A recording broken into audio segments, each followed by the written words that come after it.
I don't go from the beach living in LA, you don't go into LA very often, but I did. I got in my car immediately, drove downtown, drove to Hollywood, got the book, brought it back, walked in the door with this book with Sai Baba's picture on it, and my wife looked at it and said, oh, that's the man I dreamt about 3 weeks ago. What? So so he was bringing us, we just knew that. Oh, I've asked myself that same question a million times. Why? What on earth drew me here?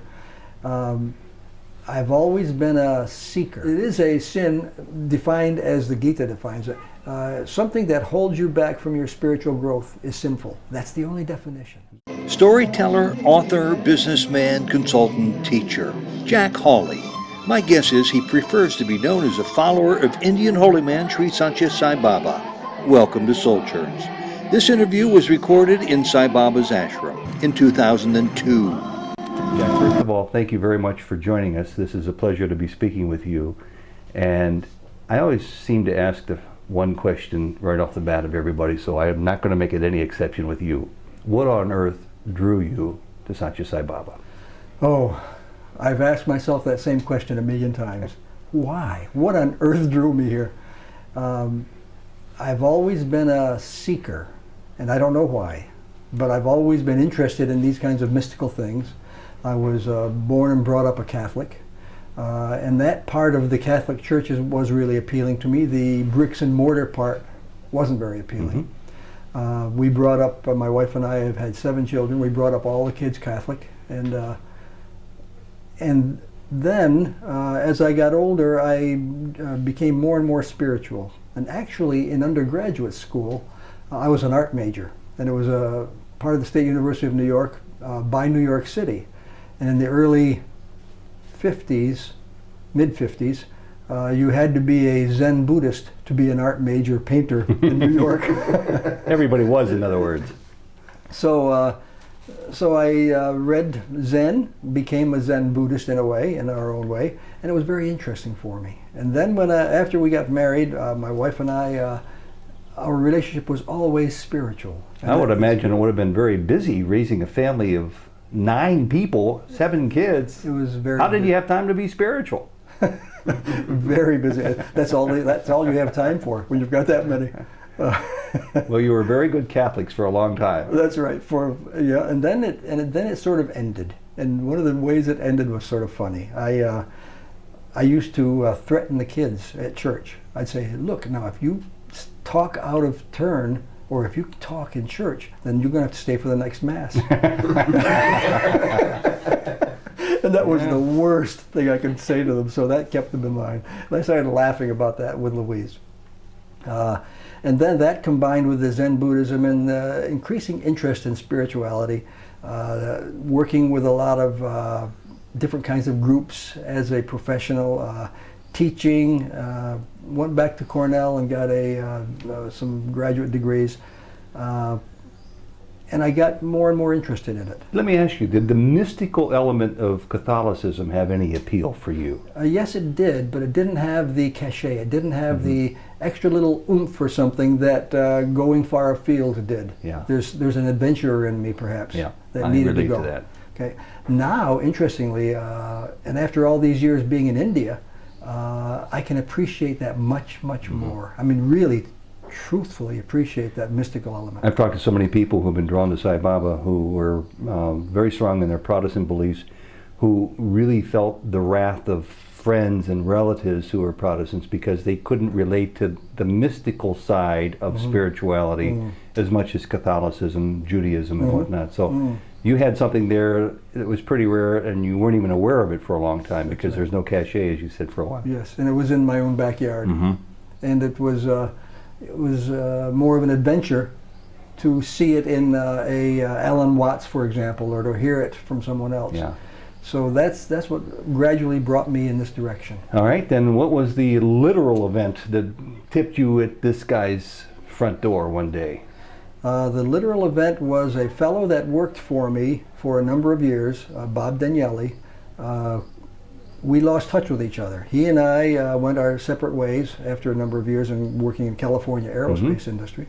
Then I got a little postcard from him. It was written, handwritten in pencil, a little postcard from the post office, and it said, "Dear Jack, this is your lucky day, Hawley." He said, I'm sitting, and he was very spiritual, and we used to talk about these things a lot. So he said, "This is your lucky day indeed, because I am sitting here on the porch." He used the word porch. "I'm sitting here on the porch of God." He said, I'm spending as much time as I can here in India. And this is after not seeing him for 2 years. So my interest was indeed tweaked. And he said, and a book had just come out, and the only place you can get it in Los Angeles is in Hollywood at the center. And I didn't know what the center was. The Tustin Center you're talking No, this is in Hollywood. Okay. The Bodhi Tree? No, this was the Sai Center in Hollywood. The Sai Center Yes. in Hollywood, okay. I forget the street it was on. But he said, go, and on this postcard, he said, "Go there and buy this book by Sam Sandweiss." So, and it just came out. That was in 1976. So I don't go from the beach living in LA. You don't go into LA very often, but I did. I got in my car immediately, drove downtown, drove to Hollywood, got the book, brought it back, walked in the door with this book with Sai Baba's picture on it, and my wife looked at it and said, "Oh, that's the man I dreamt about 3 weeks ago." What? So so he was bringing us, we just knew that. She dreamed, by recognizing his picture, Yes. she identified him Yes. because of her dream. Well, it was a very pretty dream too. She dreamed that Jesus came to her, and then in addition to Jesus, there was this other brown face that she didn't quite know, this fuzzy-haired fellow. So he came also, and in the same voice, they both looked at her and said, "Well, what do you love?" And she said, "I love God with my whole heart." And then they went away. But she was so touched by that. It was so important to her that she didn't tell me. So on your radar screen then, her reaction to the book you just brought into the house all of a sudden made a difference for you too. Yes, it did. Well, yes, Your but friend it recommended? wasn't a total upheaval, but it made a difference. I had been turning toward vegetarianism just by nature, because I could read what the Bureau of Health was coming out with and so forth, the National Institute of Health. So I was turning in that direction, and then just everything seemed to click, and we moved more seriously in this direction. 2 years later, I came to India alone. We still had some kids at home, and she just was too tied down. So I knew it was going to be a long trip, and really there was some skepticism in me. And the skepticism was this, that I live in Southern California, and every fifth person you meet on the street there is a guru of some kind or another, and they all come through with the answer. Oh, here's the fellow with the answer. He's The got the answer. teacher, the guru to align yourself with. So even though my good friend Bob told me about this person here, this entity, and I'd read some books, and I read Sam's wonderful book that introduces a lot of people to Swami, I still had that skepticism in me. So your friendship with Sam, with your buddy, and Sam Sandweiss's book, and your wife's dream, three powerful catalysts. They weren't quite enough to push you over the deep end yet. No. You still had some skepticism. Oh, no, that's right. Yeah. There's a skeptic in me. Yeah. Well, that's still healthy, is. probably. Okay. Well, it is for me. I don't think it is for many people, but it is for me. Then what? So then I came, but I came to India, and I think, see, I'm a consultant by that time, so I think, well, it's a long trip, an expensive trip, and what if this turns out to be a totally phony kind of a situation? So I hedged my bet. Then I called up some friends, got some business in Japan, and then from Japan I went to Hong Kong, had a little business in Hong Kong, went into Thailand. I had a little business in Thailand, even had a couple of people Getting meet. closer and closer, aren't you? Oh yes. Well, my objective was to come here to India. I mean, it was absolutely clear I wanted to do that, but I wanted to hedge my bet. Yeah. Because, what if this turns out to be a total... You want to have some business along the way, That's too. right. So, that's my Protestant ethic coming out, I think. So anyway, and then when I got here, by the time I got here, I was really ready, and I was hopeful. And I had been on the road 6 weeks.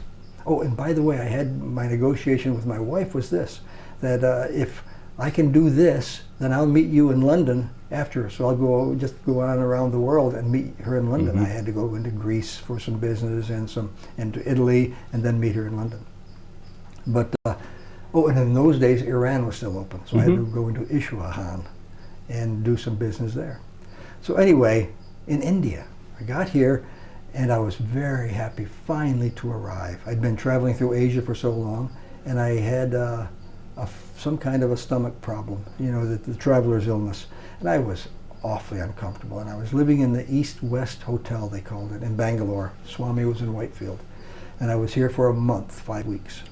And the first day here, though, that illness hit me, very uncomfortable. So I thought, well, I'll stay in the hotel. I'm going to have to stay here for 3 days. I knew that, and I'm going to be very uncomfortable. But I've never really seen him in the flesh.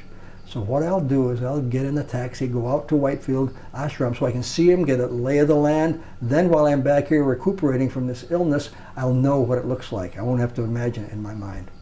So I got in a taxi to go out there, and I was so sick that I actually reached over a couple of times to poke the driver and say, take me back to the hotel. Mm-hmm. But I didn't. Something told me not. We got to the ashram. I stepped through the little gate inside the gate, you know, the door in the gate. Stepped through that, and as soon as I stepped through, and I wasn't aware of it at first, I was feeling better. And this is from being really sick that night. I was feeling better. I sat there that day and I watched him come from a distance. I didn't want to get too close. And I watched everything. I watched the monkeys on the wall, and I was aware after a couple of hours that, oh, my illness has left me. I'm very happy with that. Well, good. It was a much shorter one than I thought. That night, 5 o'clock or so, I stepped back through that gate to go back to my hotel, and immediately I was sick again. So I spent a very uncomfortable night. That night, I thought, well, the next day I'll go out there again. I'm feeling a little bit better. I went out that day, sick all the way out. As soon as I stepped through the gate, I was well again. And that's when it finally hit me, oh, there is something very special here. So you're starting to slowly put it together because of your own personal experiences. Yes, oh yes. And that's been both of our lives, my wife and I. Now, how many years has that been? That was in 1978. So that's pretty early on as Sai Baba seekers go. I mean, many people have discovered him of late. Relatively full of people from the 70s and 60s and before that. So what did you do? Did you decide that this has some value to it you wanted to pursue, or? Yes, and that's a nice way of putting it, Ted. I decided that this has some value. There's something very special, and I can proceed. And I knew by then that he just pulls us in at our own speed anyway. Each person is totally different. So I proceeded. She didn't come, and when I got home, though, we would go to Sai meetings. We had some business in San Diego, and the Sai meeting was on the way, the monthly meeting, so we'd always plan it to go on that day with enough time so that we could stop by and spend that evening singing bhajans and so forth, which were very foreign. I was going to say, what about the foreign element of bhajans, the Hindu overlay, as I call it, the culture of India? All of it is exotic, beautiful, and deeply enriched history, but it's different from the way you and I were raised. Yeah, and most people don't take to something that different. Well, that's right. What I do is I would sit gently. I love the quiet. I love the people. I mean, I could tell their gentleness, and I love the feel of the place. The bus meant nothing to me. So I'd actually count them on my fingers, hoping that they'd be over. 2 more to go. Yeah. For a while, they were very enjoyable to me. Now, during the period, I would still have my time with the guys. We'd go to Mexico maybe once a year. People my same age go to Mexico and have a rip time. So your old circle of friends, and I'm taking the liberty of getting it, that's changed over the years. You kept that intact. You did the same thing that you only know to do, to let off some steam and do a little R&R and have fellas. Yes, but I started playing bhajans tapes in the van. And they all thought I was rather weird. It was sort of fun, and I can still remember driving through the Mexican desert, listening to Gopal, Gopal, Gopal.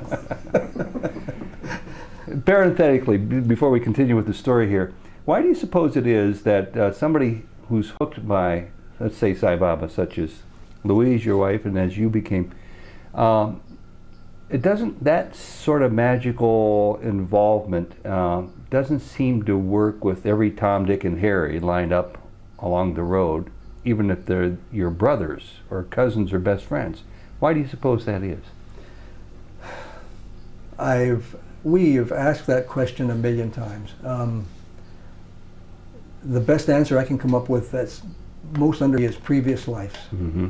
There's nothing in this life that would seem to differentiate us that much. I was a pensive little guy. I was the youngest of 5 brothers myself, So I spent a lot of time alone. You didn't get a lot of attention. Didn't get a lot of attention, and I've always enjoyed that. And so that sort of leaned me in that direction. I was always, again, as I say, at the mystical, in the mystical part of the religion, I felt very comfortable. And I started seeing quite early on is that the mystics of each of the religions seem to communicate more with one another than with their own tradition. Right, and that seems to be something you either have or you don't have. And my dearest friends I work with in the workplace for many, many years, I genuinely sense that they would like to know more, but their interest only goes so far, and I just accept it because that's where they are. Yes. I call Sai Baba my tennis, my golf. I don't do those things, but I seem to have, they can relate to passion through those metaphors. Okay, good. Good. Yes. And so then they understand, so you feel as strongly about this Sai Baba as I do about my golf game. Okay, I can relate to that. But they don't find it easy to transfer over to a spiritual teacher like this. Well, there's another, really people are at different levels of development spiritually. Those people, they just legitimately don't have an interest. And they're perfectly happy doing what we would call worldly things and living at that level where we know we've been blessed somehow, we've been graced to know that there's something above and beyond that. Right, and this is still a puzzle for me because I can't think of an endeavor on Earth, if I were a billionaire, that's more exciting and has a greater adventure pull to it than the spiritual. Me too, me too. And yet I don't have a missionary bone in my body. I'm perfectly happy keeping to myself and doing it that way. Sai Baba doesn't seem to want you to have a missionary bone in your body. He doesn't seem to want people to go out and evangelize or proselytize. But a lot of people have that in them, as you well know. They say, oh, well, this is so wonderful. You've got to change, Mom, or you've got to change, hubby, or you've got to change friends, or whatever. I'm a journalist. I want to spread the story. And he's told me to my face as recently as a week ago, don't take my name to America. Take my works. And nice? It's nice, yet it's frustrating because I feel if it's as satisfying for you and your wife and my friends and for myself, why wouldn't I want to share this? Well, we have now our 5 children that are surviving now. They are all in different places, so it's interesting to see them. One of them is a Buddhist girl. She's very spiritual, woman now, of course. One of them has been here to Swami, so he knows the power of this place and so forth. But he's living his own life, accumulating things and living a regular person's life. And my wife asked him just before this trip, she said, what should I say to Swami about you? He said, he thought for a half a second. He said, tell him to keep running my life. And then he went on about his business. And the other 3 kids? The other, well, one of them has had an accident and fell out of a tree, actually, in the woods in Maui, Hawaii, and broke his hip. He was all alone for 2.5 hours. So that kind of thing pushed him in the direction of Swami. So he asked for some vibhuti. We said it, and it really helped him heal that broken hip much quicker, and he knows it. He's not willing yet to add this element to his life, but he really respects it and understands it. And what about your last child? The last one, there are 2 others. Okay. One of them, they're both busy in life. One of them, very ill, very Catholic, and is quite resistant, very tolerant of our involvement, but quite resistant for her and her family. Help me to understand this. They see you not just as the next door neighbor who's found a guru half a world away, but as mom and dad, loving spiritual people that you are who have found something that's transformed your life. I don't understand why they're not more drawn to what you have, what you found. Me too. I don't know why they aren't. And I sometimes even think at their age, is this still resistance? Is this still that I'm not going to do it because they do it? I hope not, but it could be. They do see the change. They see the change in both of us. So they can't deny that. And it's wonderful. And we just, it's flaunted there before their eyes. Well, let's go back to the story now for a second. You're being drawn along more and more, and when was the day, in the 70s presumably, or the 80s, when you woke up and you realized that You weren't the person who had so much skepticism and so many doubts as you were a person who knew that this is where you wanted to be. Or did that day ever come? That day never came. All right. It was so gradual. It was so much of a blend. It just I moved from one consciousness to another gradually, and I'm still moving in that direction. I think that's probably good, don't you? To me, it is. But my wife got off the plane and she heard a voice in her head say, you're home. My wife, the same way. She didn't get off an airplane, but it took her about that same length of time. Yes. And I understand that might make the difference between men and women. That's common, I understand. Not exclusive to women, but usually they go very, very quickly. Now there's another and men aspect. go a little slower. An aspect of this too is the world that I live in as a man, as a management consultant, going into various different company cultures all over the place. That has an impact on me also. Now I bring these skills that I learn, and I bring these talents, and I even bring some the nomenclature and some of the music with me. But still, what's the music of? I mean, the music of Baba to the business world, yes, or vice versa? The music of Baba to the business world. I was going to say, what's the music of the business world? Oh, okay. The cash register. Well, is that greeted with a lukewarm reception, or Snickers, or do people really understand where you're coming from? Yes. They do? No. Oh, all three of those. Snickers and lukewarm. And okay. I would think you would be pretty quickly dismissed by a lot of your contemporaries. There was a lot of self-selection. Mm-hmm. In other words, a lot of people just wouldn't have me around. The people that did have me around were naturally drawn, or at least inclined in this direction enough to be willing to take some of the benefit from it. So is this an experiment on your part in the business world? You mean on my part? Introducing some of these concepts? No, it was measured, and it was part of who I am. And do you think there's room for it today? I understand, I've been reading the literature you've been handing out about these conferences that you're sponsoring. Is the time at hand for this to be something we should all be interested in? Wouldn't it be nice to make it that simple? Yeah. I think that the normal curve, if you will, hasn't changed. But people's consciousness is changing. When my book came out in 1993... Which book was this? Dharmic Management Okay. book. It was the first management book with spirit in the title. The first that I know of, and the first that my publisher knows. Since then, there have been 75 or 80 published. Mm-hmm. So it is expanding. People aren't as spooked by the nomenclature nowadays. But is there a big wave of spirituality flowing over the business world? It doesn't seem so. Real quick question. I hope you have the answer that works for me, because I've always been the worker bee. I've never been the manager. And I've had a very good career being the worker bee.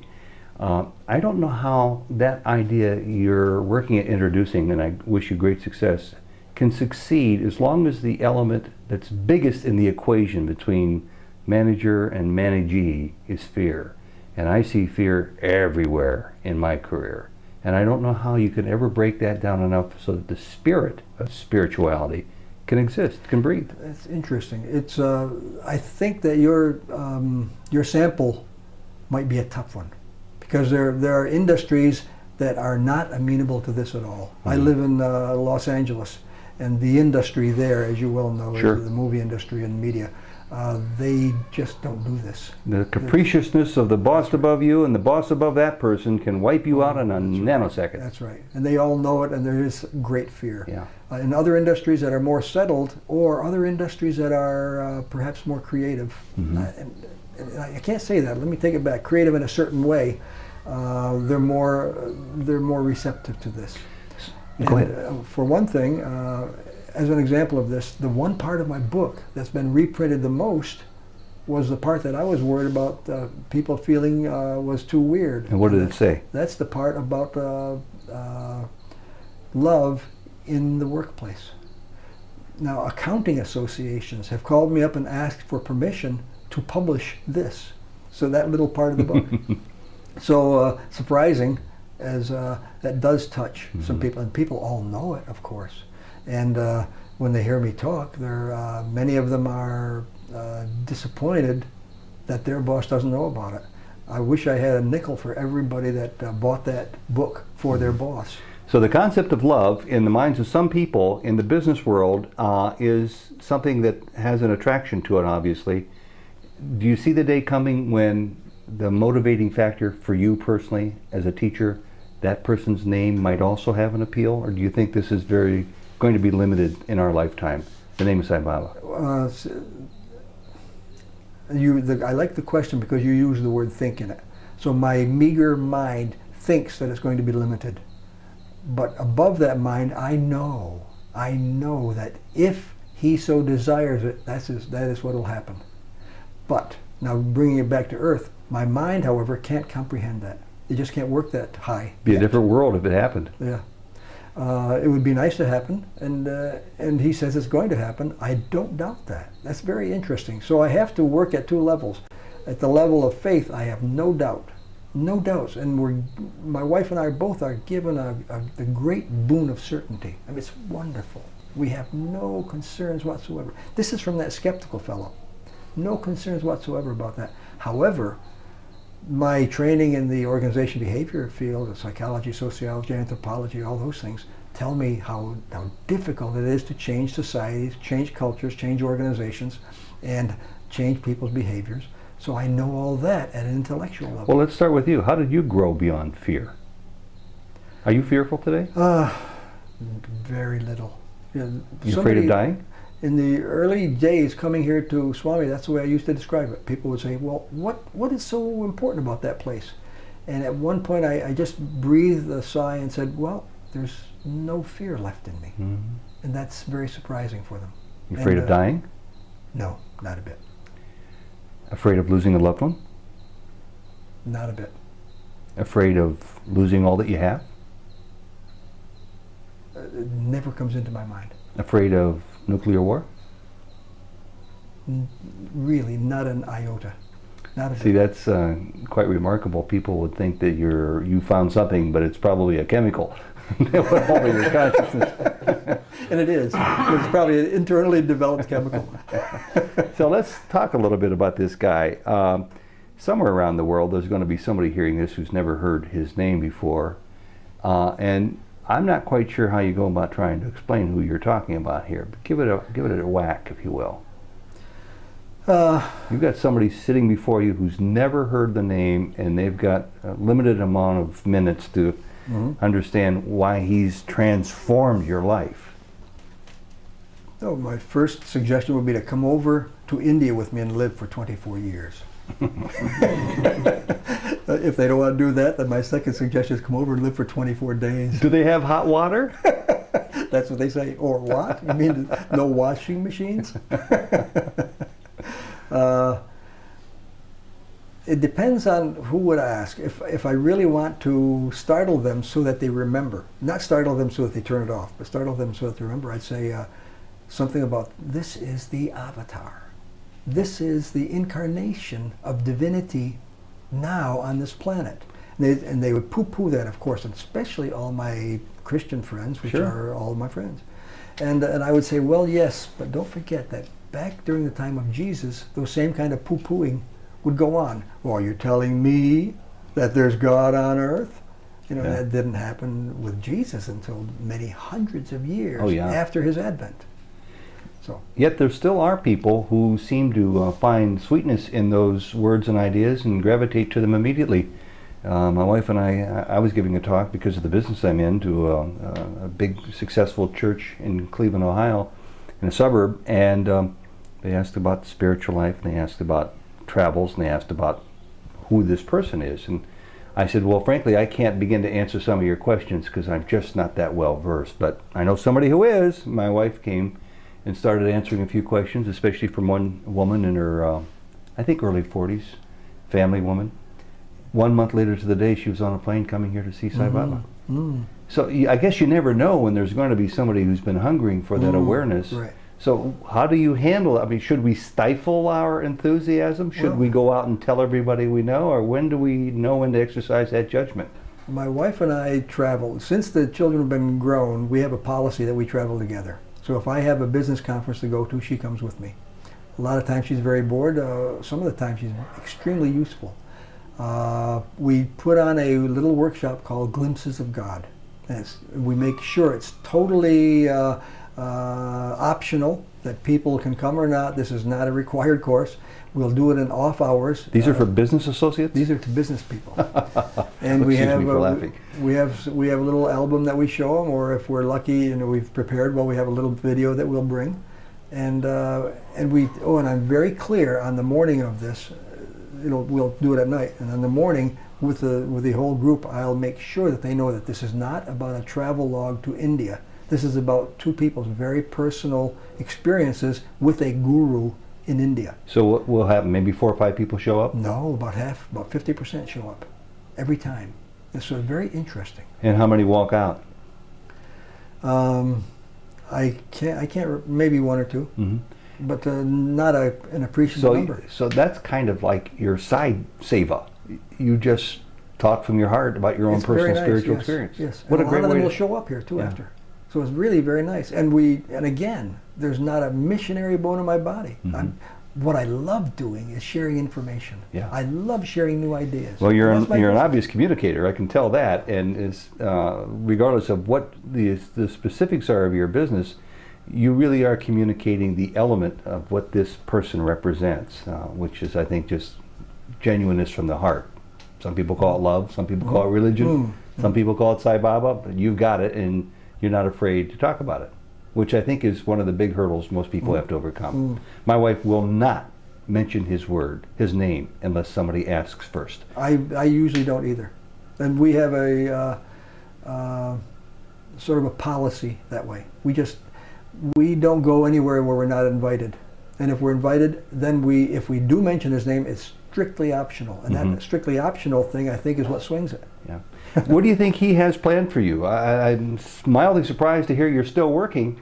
You work to meet the bills here in Prasanthi Nilayam, here in No. Puttaparthi, India. I mean, it's pretty expensive living here. I know $1 a day is really tough on anybody. I mean, maybe you can take a couple of years off and not have to work in order to... Well, we come here, we live here for 6 months each year. You do. So that doesn't leave an awful lot of time to work. And then we find ourselves in various places on the planet where he puts us. We live our life by 2 simple, sweet little words, Swami puts. As he places us here, he puts us there, he places us in other places. Are you one of those persons who believes that everything that happens to you, wherever you are, that's where you're supposed to be? Absolutely. I mean, really, 108%. Even if you're in a car wreck? I mean, I'm just pulling an idea out of it. I don't know. I haven't been in one, but yes. Yeah, okay. So how do you know where he wants you to be? It comes together. That's the best way of saying it. If we're supposed to go to South America, and then we get an invitation to go, and then things will come together. The money will come, the time will come, especially the opportunity will come, and everything happens so that we know that there's a hand in it that's larger than ours. And I think that's the key. I've got a $64 question about that. How do you tell the difference between the desire to be in Paris at a business conference for 3 weeks in June, or the discernment that that's where you're supposed to be? Because that's a tough one for me. I know what I desire, but it may not be what I'm supposed to discern that I'm supposed to do. Wonderful question. Work on it from 2 angles. One is to eliminate the desire. So that gets rid of the question, see, in a way. Funny. So if you don't really have any desire to be in Paris, then there's no fancy in you that manufactures some kind of Very good. A need to go there. That's one. The other is to be extremely receptive to what goes on inside. And there seems to be some steps in this, and they're pretty well organized. And the literature, after I got these steps from Swami, the literature backs this up everywhere I look. And the steps are this. First, become quiet. You're not going to get these kind of instructions or directions if you're not quiet. So first, become quiet. Then there's an element of belief in it. You've got to have belief. Belief in what? Belief in this kind of a process really working. Belief that there is a bigger hand in this universe. There's a voice inside that will come to you if you allow it. Third, it's a 5-step process, so it's not a great big long thing. Third is ask. put the question, and what the question is, should I go to Rio de Janeiro? And then listen for the answer. Listen really is be receptive to whatever the answer is that comes to you. How do you know the answer? How do you know how to recognize the answer? You never really do, except it'll come in certain ways. It might come in a symbolic way. A book will open, or come to you, or you'll happen to wake up in the middle of a movie on a plane that And gives the key you line of dialogue will have the answer to your question. Right, something like that. So that comes that way, or it might come in a faint whisper, or it might come in just intuitively that you know. Now that last thing is the toughest. The fifth one. So the fifth one, and this is the interesting one, this is trust it. Now that means that your batting average at first is going to be lower, but after you trust it a few times and you strike out, then you realize, well, that wasn't it.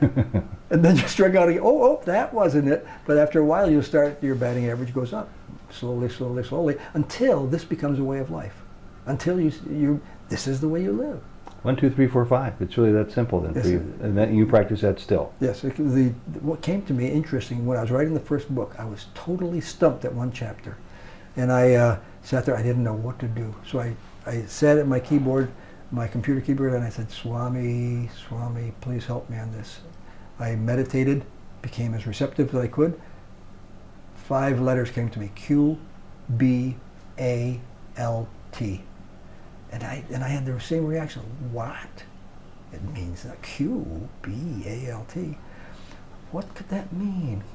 So I tried several words that began with Q. There aren't very many. Tried several words, and quiet was the one that felt the best. The iron filings inside of this magnet lined up. What was the B? B was the belief. And what happened each time I hit on the right word is I could type more. But before that I couldn't. My fingers wouldn't work. It was like somebody stepped on the brake in a car. So the answer came that quickly? Well, quickly, over maybe 20 or 40 minutes. That was how quickly. But then slowly I'd try different words. Q, B, quiet, believe, ask, listen, and trust. So that's my formula. Now since then, I've, of course, and this is the way it always happens, you know, once you really make a decision, then the universe moves also for you, and providence supplies you with what you need. That's so I've very been reading interesting. all over that this is what the professionals in this business, in the intuition building business, do. It always involves quietness, it always involves putting the question, and it always involves being receptive, listening. Oh, and there's also an element of giving it up. Not really trying, not really wanting it, not really worried about it. Well, we're 37 minutes into our little discussion. By now we may have shaken away anybody who has no interest in what the main subject is. So for those who are still with us, the big question that has to come out sooner or later is, who on earth is Sai Baba? Sai Baba is now a 77-year-old man in India who, when he was very young, announced that he was the avatar. And Avatar is, there's no, this is dead serious. He announced that he is an incarnation of divinity here on this planet. He lives in a very remote little village in South India, South Central India. So, and he had all the kinds of accoutrements that a divinity, a divine entity would have. He would bring people back from the dead. When he was a little boy, he would play whatever season it was, and he'd bring fruit to people, whatever fruit they wanted. People would fall in love with him immediately wherever he went, and so forth. So there was something very special, and then he announced at age 14, I think it was 12 maybe, announced that he was divinity and he had work to do in this world. And since then it's become very clear the work that he has to do in this world is to bring character and integrity and truth and love and so forth back to this planet. So he's been a phenomenon since then. There's some things, it's nice by the way, because he does some mystical things and we can all argue them because they're invisible. but he does some wonderfully visible things. He has university, he has scores of campuses of schools, grade schools and high schools and so forth. He has 2 wonderful, absolutely free hospitals that he's built in the last 12, 15 years. And these are large hospitals, and by any standards, and I've had friends who are medical directors at hospitals come from the States to see these, so by any standards, these are top-notch hospitals. And they're all free. Everything he does is educational, is a university with PhDs leveled down to basic students, undergraduates. Everything is free. So he does all this, and he does it to help the planet. So there's things that you can't, it's very hard to disagree with.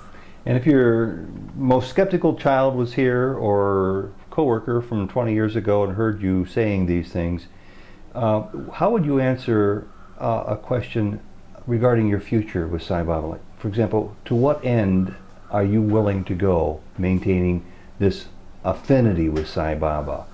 They've just heard your story, and you're sitting here trying to tell us who Sai Baba is and why you follow this teacher in India. How far are you prepared to go? That's really an interesting question, and it just never comes up. I'll go where he puts us, and we'll both go that way. And it's really nice that way, because it's really an instance of surrender. We've surrendered, and we will go. Now, does that mean we become mindless? Absolutely not. It's just the opposite. It seems that the mind works differently when we're talking about this. If he were to put us away from here, we'd be there and we'd be perfectly happy. And we are.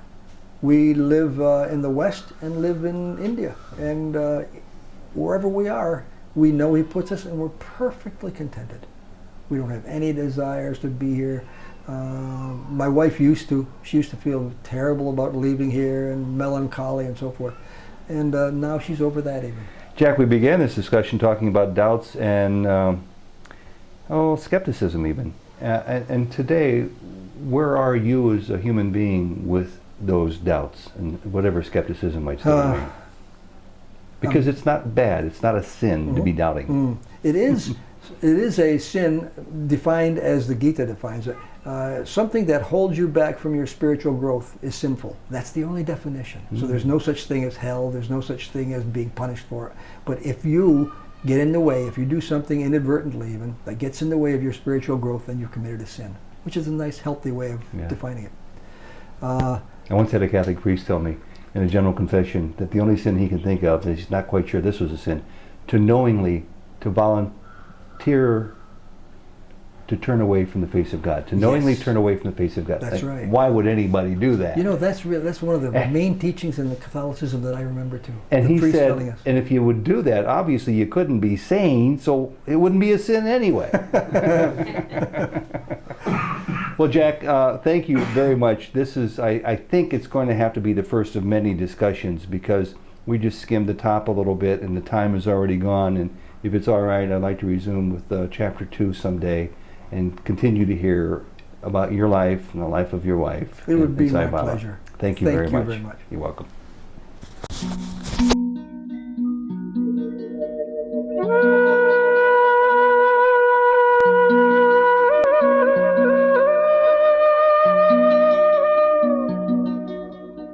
Thank you.